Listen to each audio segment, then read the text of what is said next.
So again, good morning and good afternoon, everybody.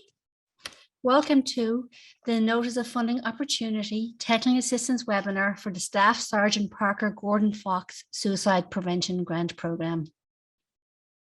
My name is Sandra Foley, and I am the Program Director and also your host for this session.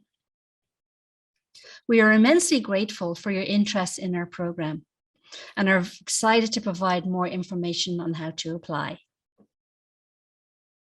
Today's webinar will be recorded and will be available on our website next week. Please enter questions in the Q&A feature. All questions will be collected, and then we will update the frequently asked question document on our website, and it will be available next week also. For live captions, please click on the live transcript button, which is at the bottom of your screen. As we are discussing suicide prevention, the subject matter may be triggering for some participants. We have resources available. If you're needing support, please enter your name and phone number within the Q&A section, and we will link you to the Veterans Crisis Line. Note your information will only be visible to the hosts. The Veteran Crisis Line can be accessed at 1-800-273-8255 and press 1. You may text at 838-255, or at the website at www.veteranscrisisline.net. Next slide, please. So today we'll be presenting on the background and purpose of our program, the public health data and resources, which will be facilitated by the CDC. We will discuss eligibility for applicants and also for the persons to be served. We will review the suicide prevention services under this grant and the program scope. We'll look at the application requirements, the fiscal and budgeting aspect of the grant proposal, tips on how to submit your application through our grants management system, UDPass. And then we'll do an overview of application review criteria. Next slide, please. Now I have the pleasure to introduce Dr. Matt Miller, Executive Director of Suicide Prevention and Acting Executive Director of Prevents at the VA's Office of Mental Health and Suicide Prevention. Dr. Miller will provide an overview of the background and purpose. Thank you, Dr. Miller. Hi, and welcome to this webinar regarding the Staff Sergeant Parker Gordon Fox Suicide Prevention Grant. As Sandra said, my name is Matt Miller. I'm the Executive Director of VA Suicide Prevention. We at VA Suicide Prevention are very excited to present you this information, and we know you're eagerly awaiting learning more as well. In this presentation, I'll provide a brief overview of VA suicide prevention, as well as the grant in the context of the larger Hannon Act. Next slide.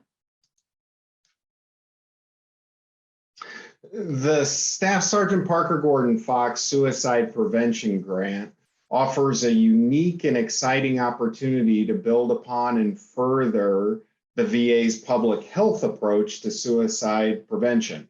So what is a public health approach to suicide prevention?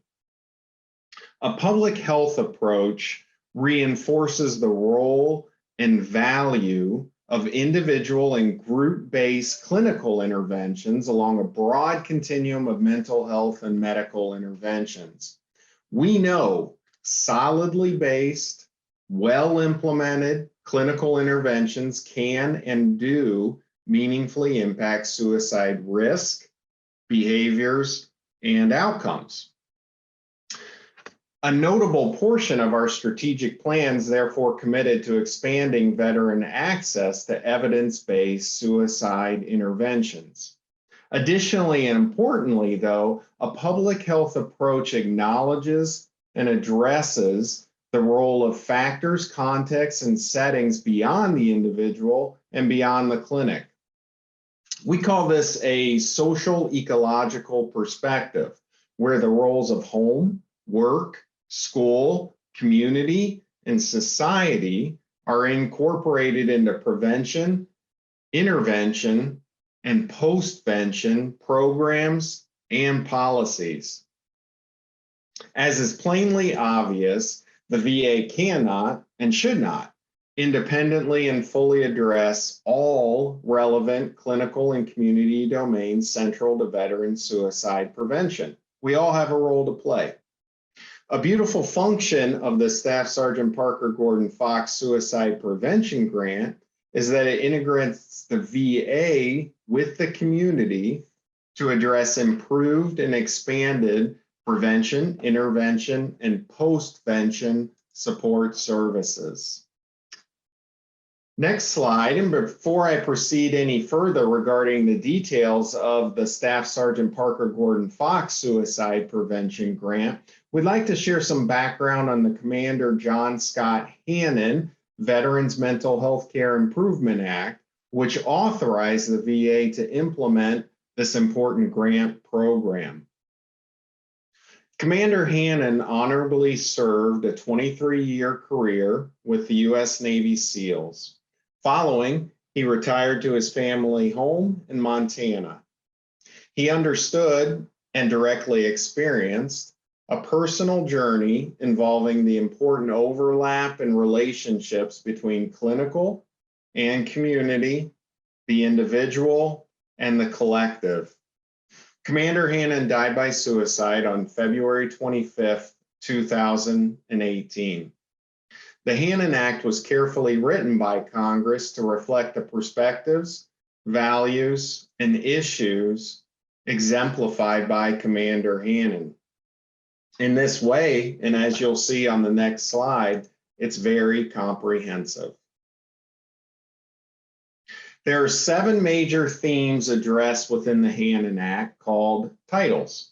The 7 title areas address needs and services specific to transitioning service members, the needs and services addressing suicide prevention, studies and programs within mental health, oversight of VA mental health services, improvements to supporting the mental health workforce, expanding and improving care for women veterans, and improving or expanding care in other meaningful and targeted ways. Each title contains multiple sections. Each section is pretty specific, and there are 34 in total. There are over 70 requirements contained within and across the 34 sections. Now, in this context, the Staff Sergeant Parker Gordon Fox Suicide Prevention Grant is Section 201 of Title II within the Hannon Act. Next slide.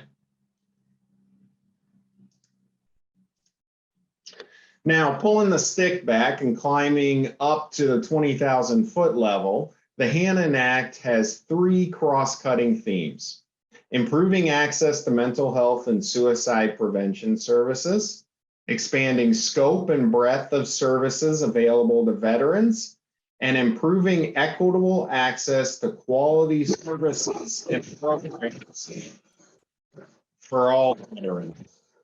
There's my dog Flyer barking at the best time possible. Unquestionably, a critical component of this comprehensive package is the expansion of community-based efforts through grant making in Section 201.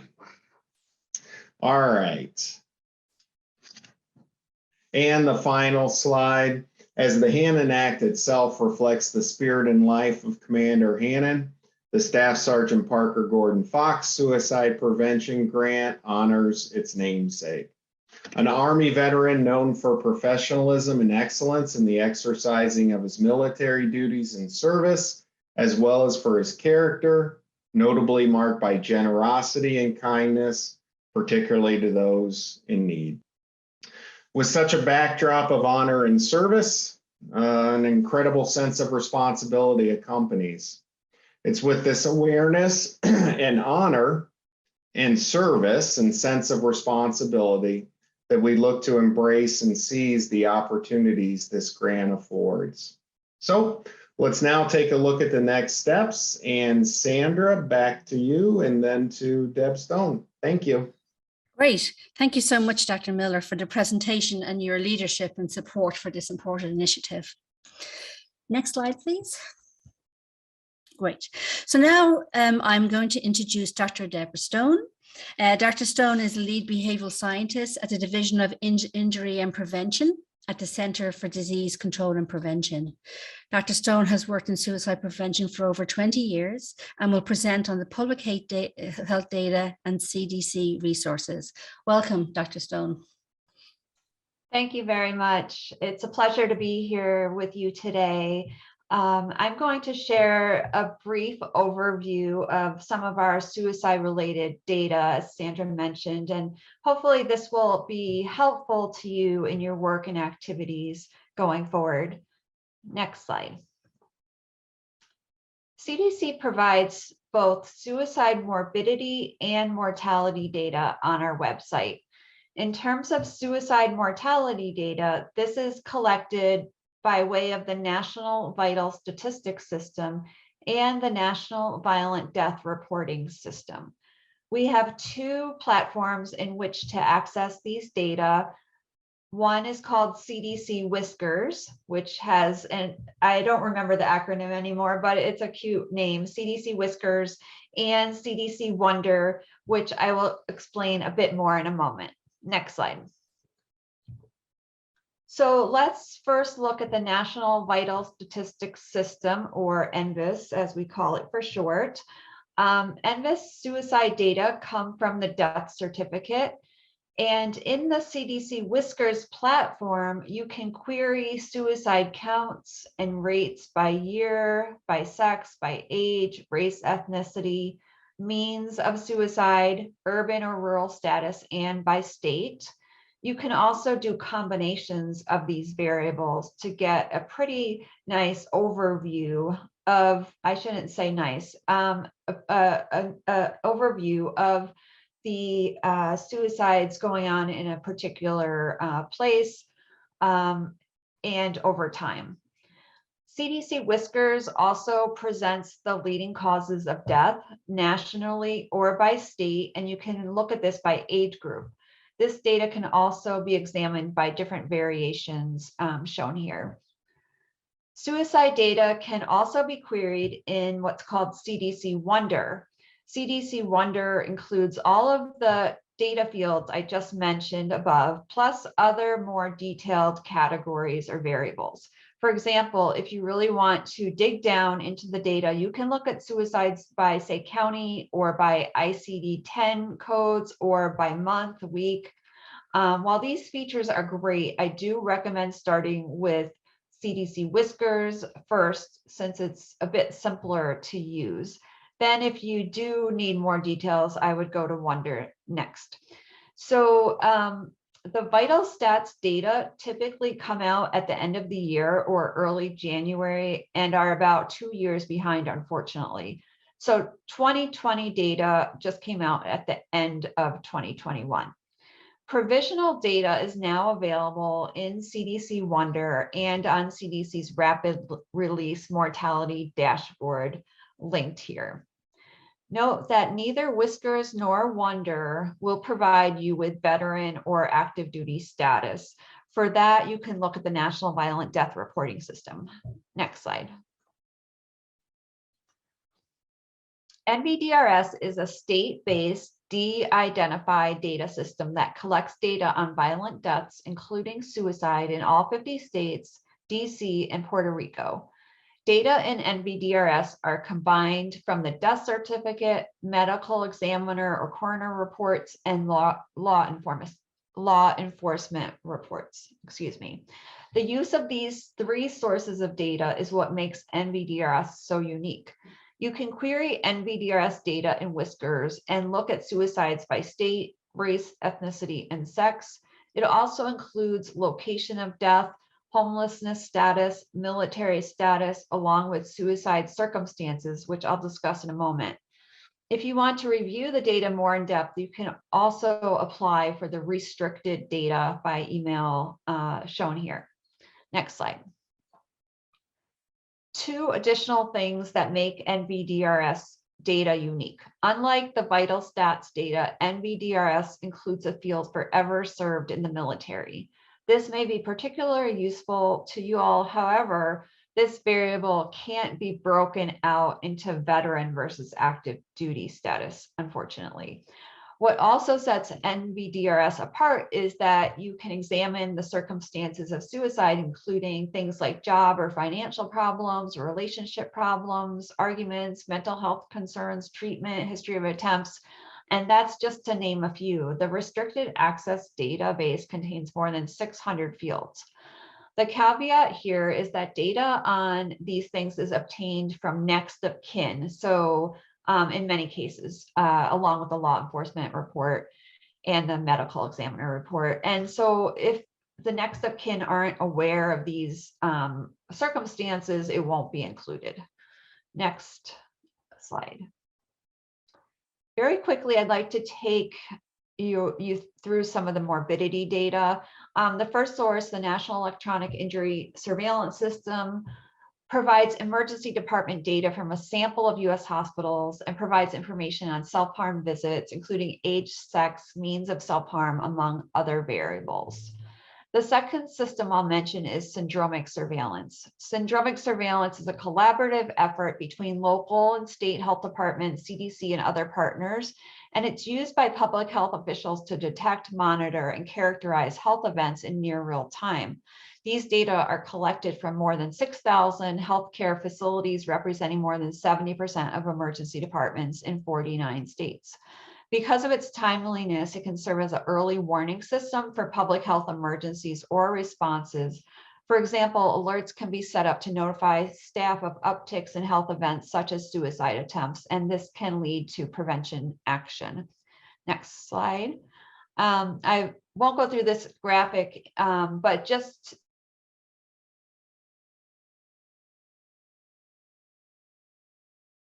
program and to the end user. And if you are interested in gaining access, you can contact your state health department, as you need to be part of the community of practice to query the data. Lastly, next slide. Lastly, suicide risk factor data are available through the Behavioral Risk Factor Surveillance System and through the National Survey of Drug Use and Health. These data sources come from household surveys of adults and include items related to health and mental health risk factors such as drug and alcohol use, and provide information in the case of NISDA on suicide ideation, plans, and attempts.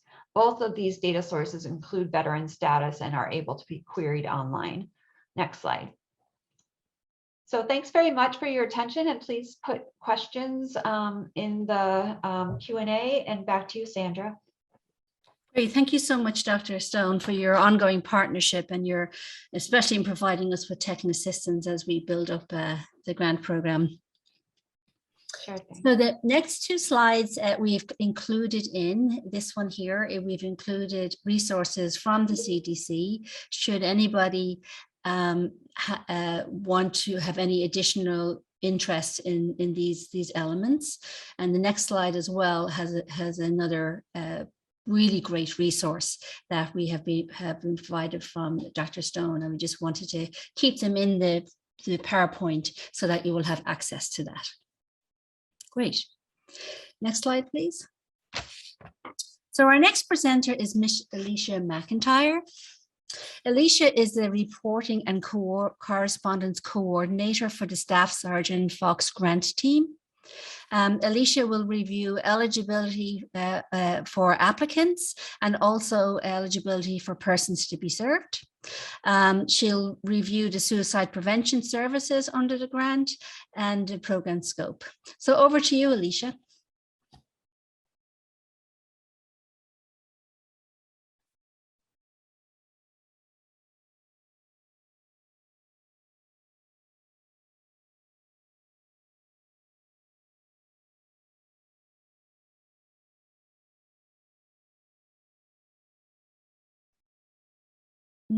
She must be having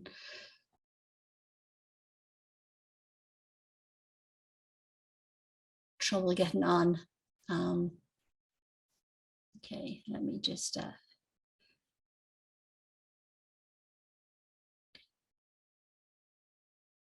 Good afternoon. Can you hear me? Oh, there you are. I was just about to start for you. Absolutely, Alicia. We can hear Okay. you now. Thank you. you. Apologies for that. Thank you. Good afternoon, everyone. Next slide, please.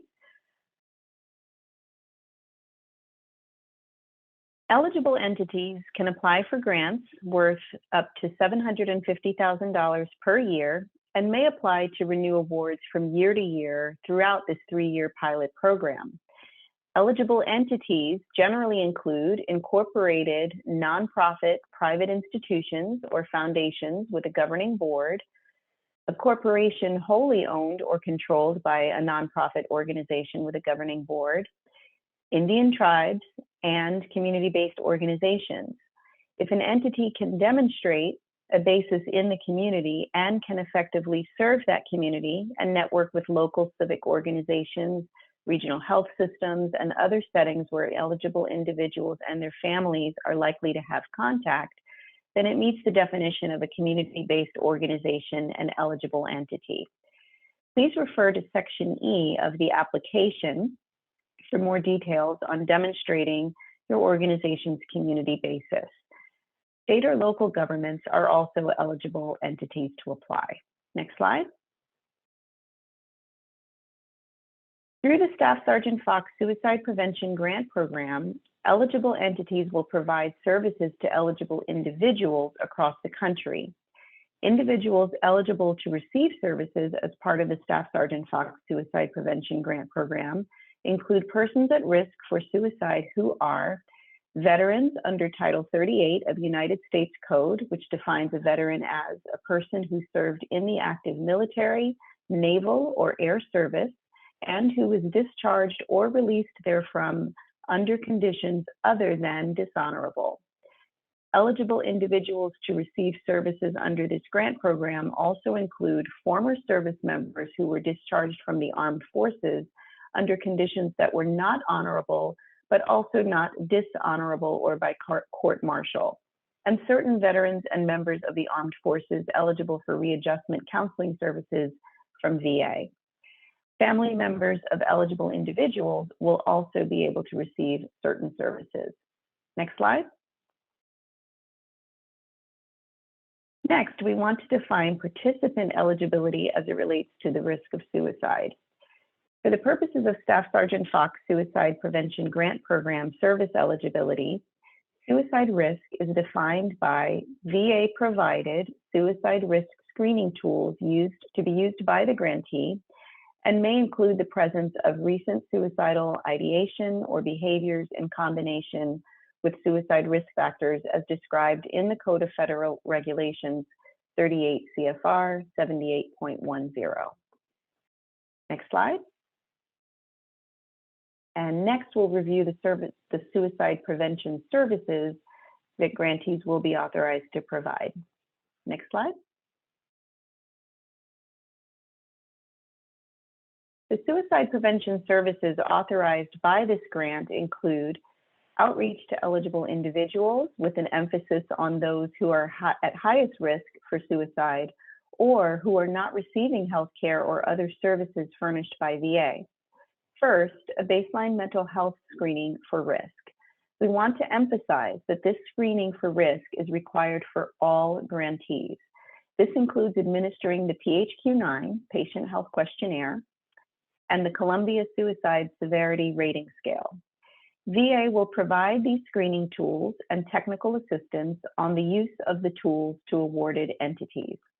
Additional authorized services include education on suicide risk and prevention to families and communities, clinical services for emergency treatment, case management services, peer support services, assistance in obtaining VA benefits for which the individual and their family may be eligible, and assistance in obtaining and coordinating other benefits provided by the federal government, a state or local government, or an eligible entity.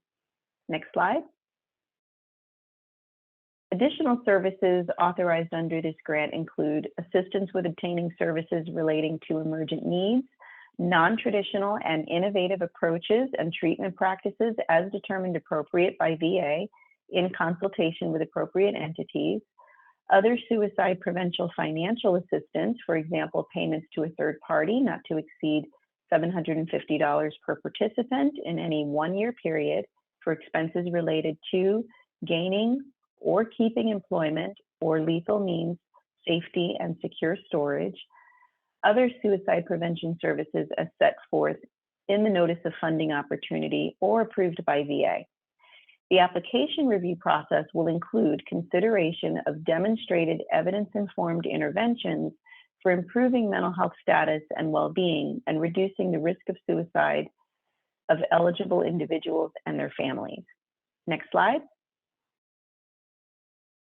As noted in the statute, the interim final rule, and the notice of funding opportunity, VA may prioritize the distribution of suicide prevention services grants to rural communities, tribal lands, territories of the United States, medically underserved areas, areas with a high number or percentage of minority veterans or women veterans, or areas with a high number or percentage of calls to the Veterans Crisis Line. This concludes the eligibility and authorized services discussion. And just before I turn things back over to Sandra, I would like to remind all participants today that we will be providing this recording, the presentation, and the FAQs on our website following the webinar. We're just noticing and want to respond. We just want to let you know we do see your questions in the Q&A about the recording. So just a reminder that that will be available in the coming days. I'll now turn things back over to Sandra Foley. Thank you, Alicia, and thank you for that reminder. Now I'd like to introduce Michelle Kuntz. Next slide, please. Michelle is another Staff Sergeant Fox grant team member. Michelle is one of the 2 grants managers who will be working directly with awarded organizations. Welcome, Michelle. Thank you, Sandra, and good afternoon, everyone. Next, we'll review the application requirements. You may wish to pull up the PDF of the application as we talk through this. It is posted on the Staff Sergeant Fox SPGP website. Next slide. Application Section A is for a maximum of 30 points. This covers the background, qualifications, and experience of the applicant and any identified community partner. As we review these various application sections, I will be providing examples of strong applicants for each. Examples of strong responses in Section A would include evidence of specific experience serving individuals at risk of suicide and serving veterans. So this means a large nonprofit with a long history of service that is unrelated to suicide prevention or veterans would be scored lower than a small program with clear experience in suicide prevention and veteran services. Other examples include demonstration of skills in resolving or mitigating suicide risk factors, inclusion of resumes or job descriptions noting both suicide prevention and veteran population expertise, intention to use veterans as a component of the staffing plan, citation of data on suicide prevention outcomes from other past program performance, demonstration that staff has expertise in existing data collection and management, and participation in local or state suicide prevention initiatives. Next slide. Application Section B is also a maximum of 30 points. This covers the program concept and suicide prevention services plan. So this is really the heart of your proposal. Examples of strong responses in Section B include demonstration of strong need for the program with supporting local data from reputable sources. Note, need is defined by demand, meaning numbers of eligible individuals in relation to existing services already available to the area. Other examples include a detailed and proactive outreach plan, certain to find eligible individuals in need across the entire geographic region targeted. Specificity with both traditional and non-traditional places or locations for outreach. A variety of services and options outlined. Breakdown of eligible individuals to be served who are not currently receiving care furnished by VA. Clear plan to coordinate outreach and services with local VA facilities, including suicide prevention coordinators. Clear plan for rapid program startup within 90 days. Next slide, please. Section B continued. A note here about non-traditional, innovative, and other services. For any application involving non-traditional, innovative, or other services as defined by the NOFO, it's essential to clearly summarize and cite literature and/or outcomes demonstrating their effectiveness for suicide prevention, as well as a clear plan for how you will evaluate the effectiveness of these services if selected. If the applicant entity is already providing these services, any existing data should be included in the application. This might include outcomes, participant exit interviews, self-reports, or satisfaction surveys. For applications involving non-traditional, innovative, or other approaches, please note VA will conduct a second level review by a panel of subject matter experts before the final score is rendered. Next slide. Application section C is a maximum of 15 points. This covers the quality assurance and evaluation plan. Strong responses in this section would include evidence of a plan to regularly analyze program data, to assess performance outcomes relative to the Staff Sergeant Fox SPGP goal of improving mental health status, well-being, and reducing suicide risk and deaths of eligible individuals and their families. Intention to conduct systematic reviews of performance and compliance, such as performing sample case file checks and an oversight system to ensure timely handoffs for elevated risk or need. A goal to conduct periodic process evaluation reviews of the overall program approach. Specific remediation plan outlined for underperforming aspects. Method to assess the individual plans for stability for the individual served. Specific plan to ensure timeliness, quality, and accuracy of information and data submitted to VA.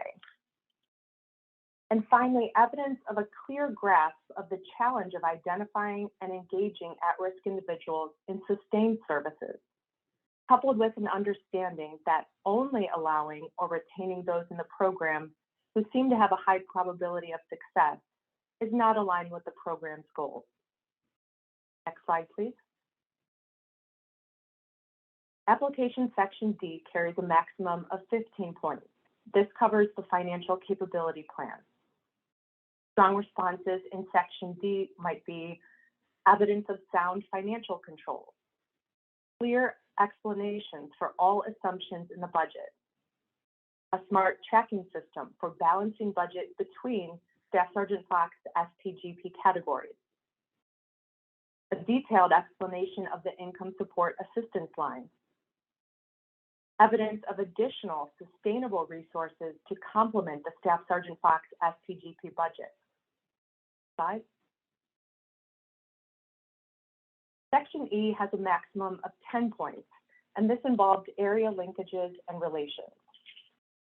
Examples of strong responses in section section E would include evidence of strong linkages with all identified arenas, federal government, including VA, state, local, or tribal governmental agencies, or private entities. Evidence of coordination and alignment with existing suicide prevention service providers, especially veteran-specific providers. Depth of engagement and length of relationship with linked organizations. Identification of links to specific VA programs. Evidence of active participation in local or state suicide prevention coalitions or mayor's governor's challenges. Please note that letters of support are optional, not required. But if submitted, letters of support should provide evidence for each of the key community linkages described with detail and specificity. Next slide. Section F involves various certifications and assurances.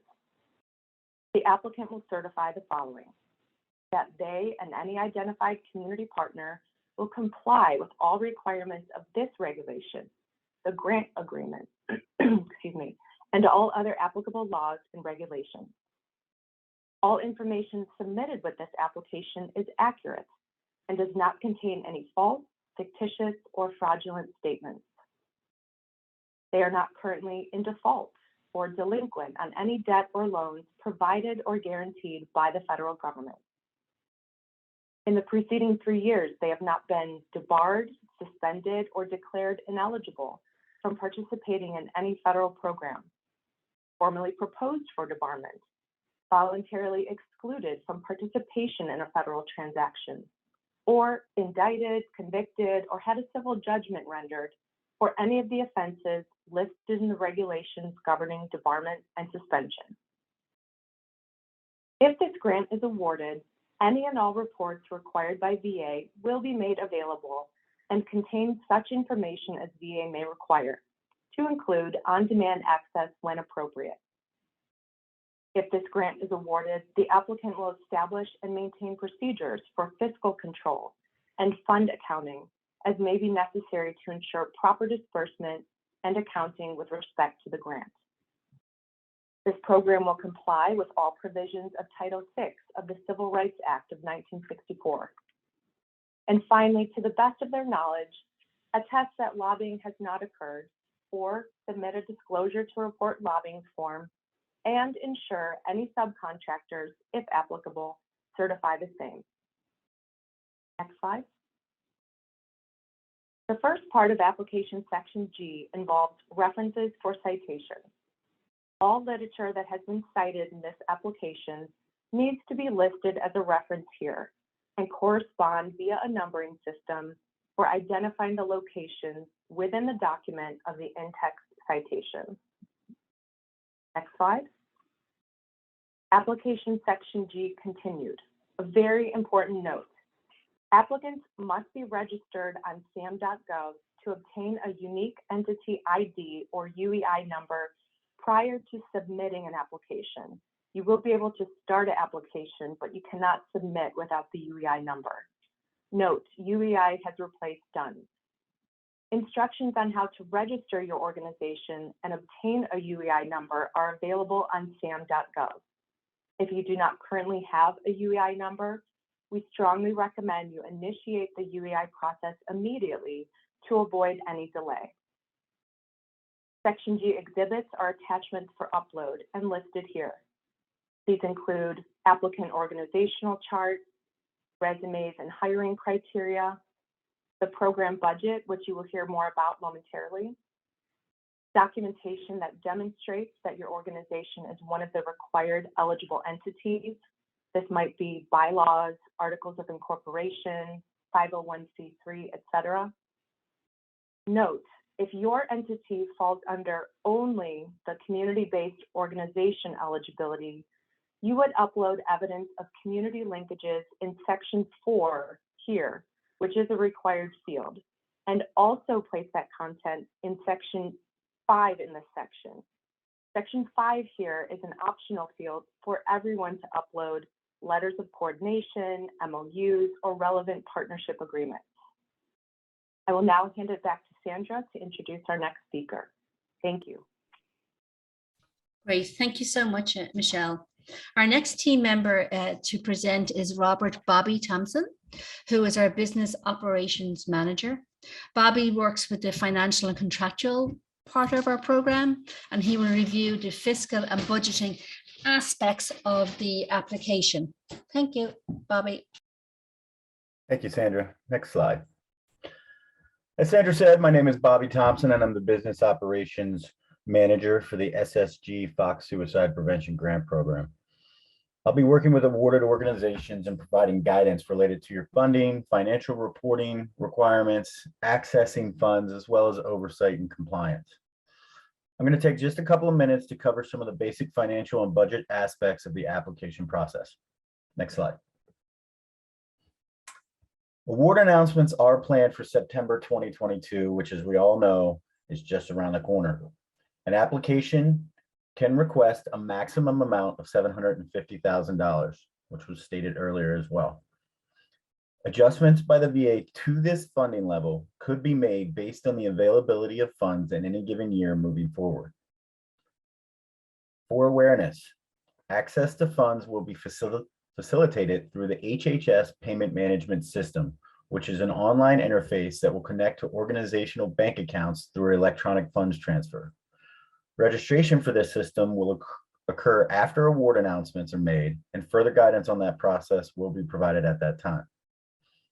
As stated previously and will be stated again, all awarded organizations will need to have an active SAM.gov account. In addition, all awarded organizations will need to complete the vendorization process within VA's financial management system. Further guidance on that process will also be provided at the time of award announcements. Next slide. This slide shows some visual components of Exhibit 3 of the application, which is the budget and budget narrative. Please note there are 3 tabs, with the first tab being instructions, the second tab being a quarterly line item budget, and the third tab being the budget narrative. There are cells throughout the document that are linked. When completing the budget, please note the budget total will be the aggregate of various line items and should not exceed the maximum allowable request amount, which again is $750,000. Next slide. This screenshot shows a portion of the budget narrative tab, or the third tab of Exhibit 3. All applications must submit a budget narrative within the provided template. Please enter detailed narrative explanations for all line items listed on the budget tab. Justification or narrative explanations are required for all line items, including administrative direct and indirect costs. Please make sure that justifications are sufficient to describe assumptions for a given line item. For example, a $3,000 office supplies line item with a corresponding justification to cover needed supplies would not be a sufficient explanation. Instead, an appropriate level of detail may include the following. Approximately $500 per FTE dedicated to this program will cover the needed supplies to include paper, pens, printing ink, and other tangible items and non-material small equipment. This latter justification ties the line item back to the budget as a whole and allows reviewers to develop a more complete understanding of the program. Next slide. And lastly, just some general guidance regarding Exhibit 3. Please only enter data in the yellow cells. All other cells within the template are locked. Include your organization name at the top of the budget worksheet tab. Do not attempt to unlock or modify the templated worksheet. And last but not least, you can download this file from either the link in the application or from our website. Next slide. And now I'll hand it back over to Sandra. Thank you, Bobby. Our next team member and our final presenter is our other grants manager, Melissa Hall. Melissa will provide guidance and tips for the application submission within UDPass, which is our grants management system. Thank you, Melissa. Thank you, Sandra. Good afternoon, everyone. Next slide, please. As Michelle previously indicated, it is really important to make sure and register your organization and obtain a unique entity identifier, or UEI. The application can be started prior to having your UEI. However, you will need it before you submit the application. If you don't already have an UEI, we do encourage you to start this process early, as it could take a few days to obtain it and therefore could potentially delay submission of your application. Instructions on how to register your organization and obtain the UEI are available on SAM.gov. Additional application submission requirements also include that the application needs to be submitted on time and is complete, that all application materials are submitted as a complete package in UDPass, And again, UDPass is the application electronic system. That the applicant is generally one of the following eligible entities that Alicia previously discussed. That all proposed activities need to be eligible for funding, and the proposed participants need to be eligible to receive the suicide prevention services. That the applicant does not have an outstanding obligation to the federal government that is in arrears and does not have an overdue or unsatisfactory response to an audit. And finally, that the applicant is not in default by failing to meet requirements for any prior federal assistance. Next slide, please. To apply, use the online application tool available at UDPass through this link. This link is also available on the SSG Fox website. All applicants will need to create a login. We encourage you to please save your login information so you can continue to enter the system and work on the same draft version. This will assist in preventing duplicate drafts from being created. If you're new to UDPass, click on the register button at the bottom, and this will allow you to create your login and your organization profile. Next slide, please. Once you click on the register button, these are the available options. Any charitable organization who is registered as a nonprofit with the IRS clicks the charitable or nonprofit organizations button. You will then enter your employer identification number or EIN only to search for your organization. UDPass links to the IRS database, so as long as you're identified with the IRS as a nonprofit or charitable organization, the system will identify your agency by matching the EIN number. And again, it's easiest to search for your organization by using the EIN number only.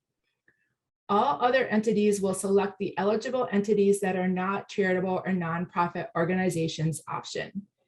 It will then ask for a legal name. This is asking for the legal name of your organization, not your legal name.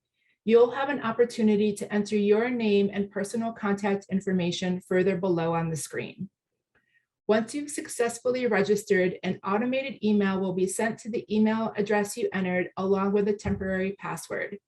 Sign back into the system with the temporary password, and then you'll be instructed to change the password to one that you've created.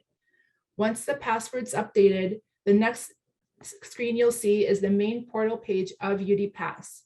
Underneath Grant Rounds, the Office of Mental Health and Suicide Prevention initial SSG Fox SPGP application will be visible. Click on this to begin completion of the application. Next slide, please. There are three main tabs for the application. The first tab is the Instructions tab, which will list all of the instructions, along with having a downloadable PDF copy of the application. This may be helpful for you to use the application as a reference while you're completing it. The second tab is the Overview tab, which will highlight the executive summary as it is shown here in this slide. And then the third tab is the application and has the bulk of the questions. Next slide, please. At the top of the Overview tab is the executive summary as was shown on the prior slide. The remainder of the Overview tab will ask high-level questions, including the amount of suicide prevention funds requested, eligible individuals to be served, and the geographical area to be served, among others. Next slide, please.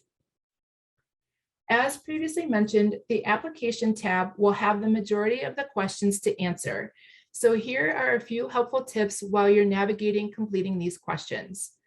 On the Application tab on the right-hand side is this Jump To feature as shown here in this slide. When you click on one of the sections under Jump To, it takes you directly to that section of the application.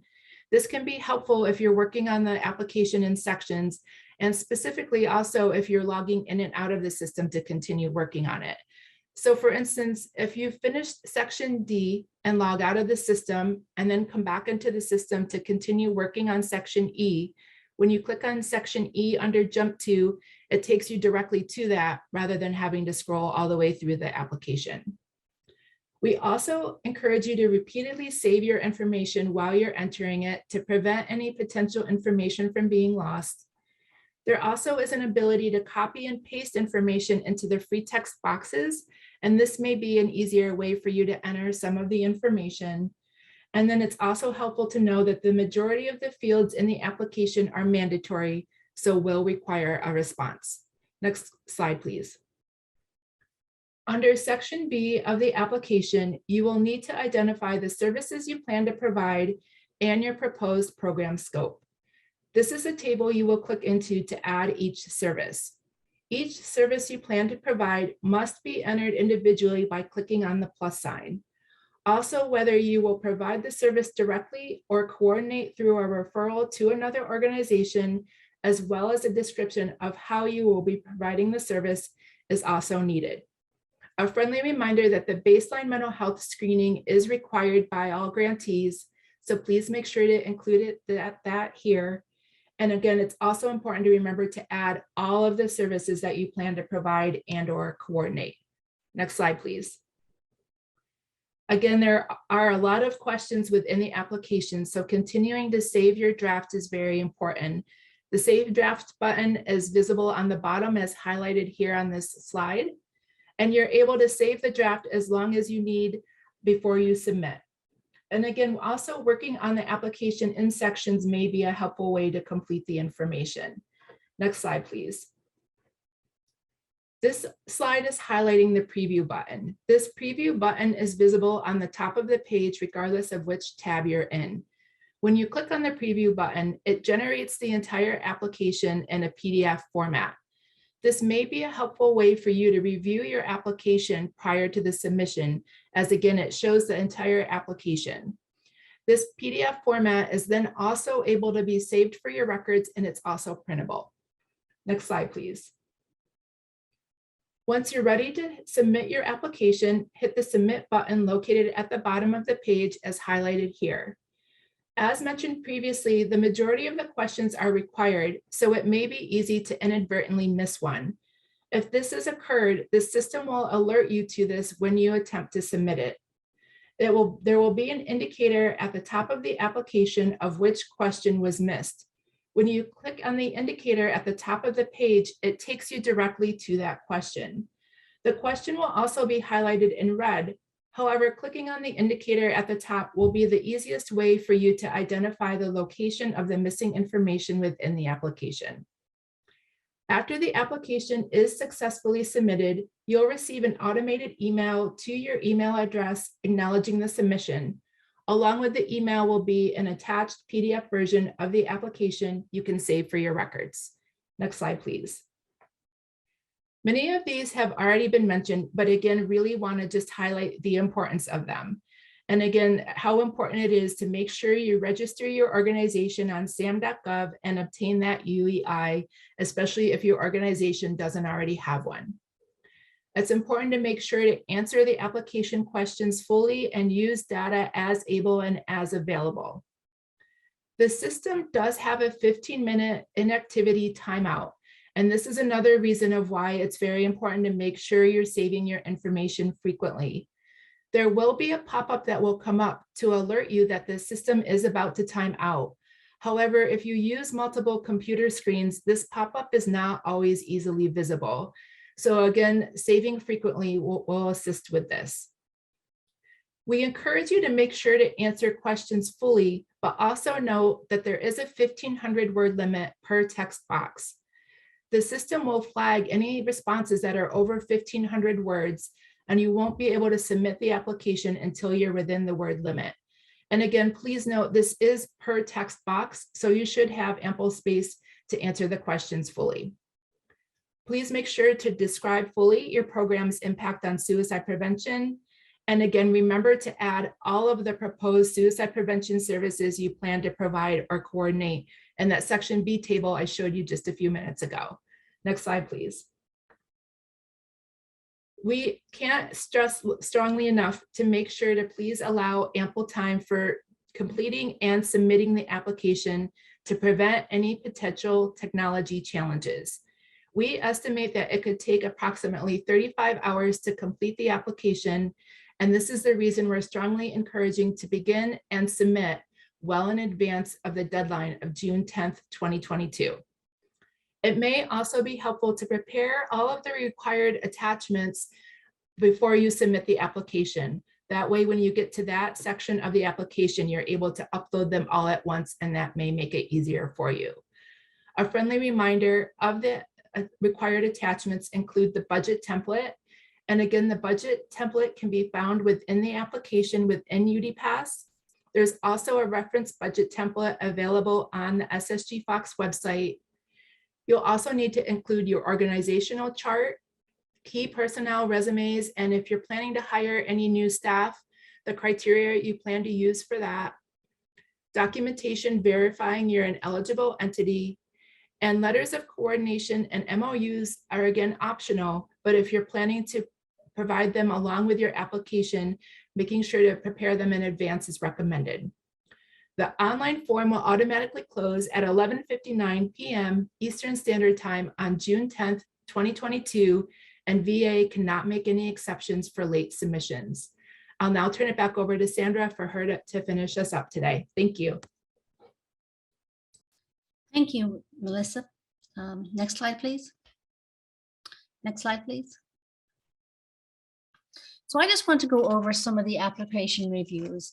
As Melissa said, materials submitted after deadline will not be reviewed. Well, in fact, they will not be able to submit it after the deadline. As Melissa had said, the portal will close at 11:59 on June 10th. And so when you go into your system, if you have a draft application, that will remain as draft. And if you try to submit it, it will not be able to be submitted. I do want to just mention here that the maximum is $750,000. We do not have a minimum. I think that was one of the questions for the awards. And in addition, the maximum is per entity. So an entity can apply for more than one award, so long if they want to do different geographical areas, so long as the total for the entity does not exceed $750K. We'll go into more detail that when we answer our questions, but I just wanted to highlight that right now. So when all the application comes in, they will be scored. You've heard from Michelle what the elements that we'll be scoring them on and what's a strong application and what is not.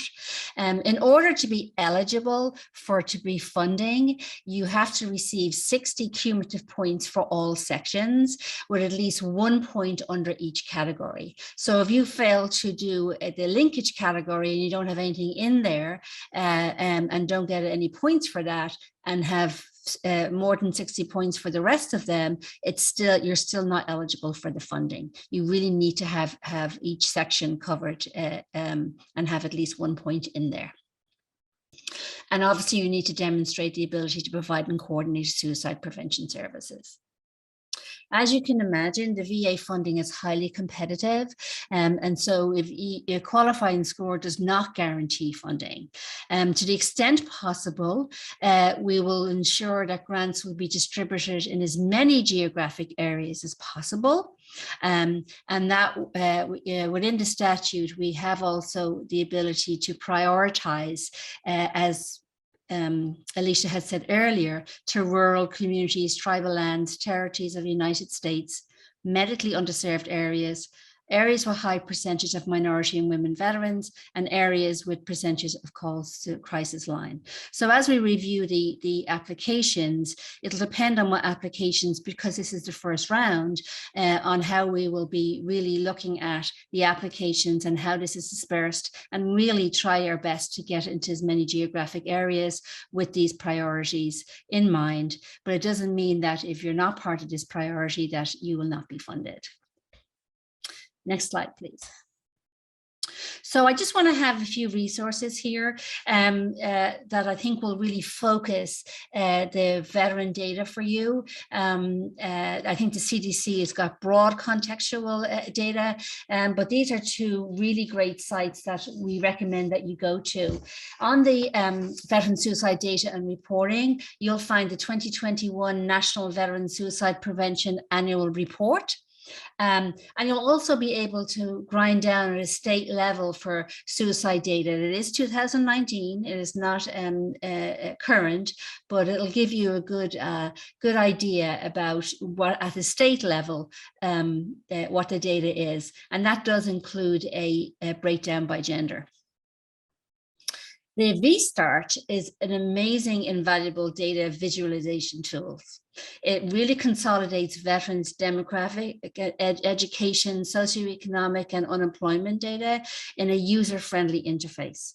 So it really gives you the opportunity to quickly analyze and explore geographic areas of interest and uncover trends and informed decisions relating to veterans programs and services.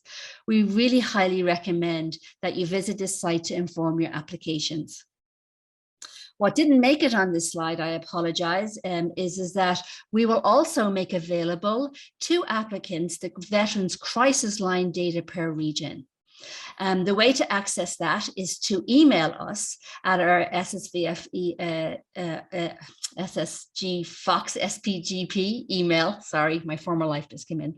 And that's VASSGFoxGrants@va.gov. That will be on the next slide, so you'll see that. So if you want to have the Veteran Crisis Line for your region, email us, and then we will send you out that data so that it'll be also be able to inform your applications. Next slide, please. So here is where you go. Right, this is our website. Our website has a lot of what you need to assist you with the application and just in general for our program. There you'll find the link to the interim final rule. You'll find the link to the NOFO, the Notice of Funding Opportunity. You will find the updated FAQs next week for your amazing questions that are coming in today. On Monday, you'll definitely have this PowerPoint on our website, but it'll just take us a little bit longer to get it compliant and the recording set up. So that'll just take a little bit longer. Hopefully we'll have that by the end of next week. In regard to our emails, absolutely email us anytime with questions that you have. I would encourage you really to go back to the interim final rule and the NOFO and the questions to see if you can find the answer to that. The preamble of the IFR really speaks to our decisions and why we made this. And so, for example, you'll find that our mental health screenings are not for clinicians. They're for anybody can do those, and they're sort of some of the questions that are coming in. So we definitely would encourage you to go back and look at the interim final rule and the NOFO to really get a good grasp of what at least we at the VA are envisioning. However, remember, this is your program, it is your community. We really want you to really propose to us how you see it impacting in your community as long as working with us. We will leave this question and answer open for the next 10 minutes once I finish. So I'd like you, if you have any more questions, please cut them in. They really help us. It's the questions that we've been having coming into our inbox even before this really has been able to us to streamline and making sure that we're really clear. So we really appreciate any feedback that you have. So again, I just want to reiterate the Veterans Crisis Line number, 1-800-273-8255, press 1, or text 838-255, or the website at www.veteranscrisisline.net.